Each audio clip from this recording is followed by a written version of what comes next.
Īstās eglītes meklējumos. Šodien tētis ar Katrīnu dosies pēc eglītes. Mamma tikmēr apsolījusi iekārtot tai vietu un no putekļainajiem bēniņiem nocelt eglīšu rotājumu kasti. Brr, Katrīna pati gan tur nekad nekāptu, lai arī ko viņai apsolītu, bet uz mežu pēc egles, jā, to gan. Vēl tikai jāpaķer līdzi burkāni un bietes meža zvēriem un jāpamodina tētis. Kad abi ir gatavi doties, seko vēl pēdējie norādījumi no mammas. Tikai ne pārāk lielu, lai pašiem paliek vietas istabā. Tādu, kurai zari ir līdz zemē un vēl, bet kurš vairs to klausās? Piedzīvojums sākas, kad abi ar tēti ir tikuši līdz mežam. Zem kājām gurkstošs sniegs. Tik īpaši ir būt pirmajiem, kas tajā atstāja pēdas. Viena pēc otras.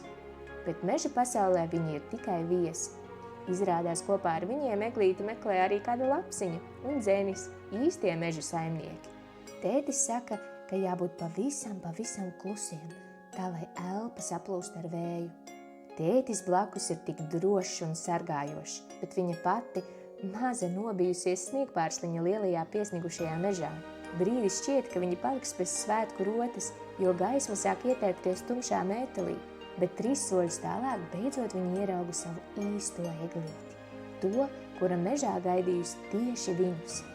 Eglīte ir koši zaļa un kupla kā mammas raibie brunči. Mājās mēs ļausim tai iemirdzēties kluži kā zvaigznēm, kas zaigo nakts melnajās debesīs, nodomāja Katrīna. Atstājuši eglītes vietā gardumus meža zvēriem, abi ar tēti liek eglīti plecos un brien mājās. Mamma būs tik priecīga. Ziemassvētku sajūtu rada gatavošanās prieks.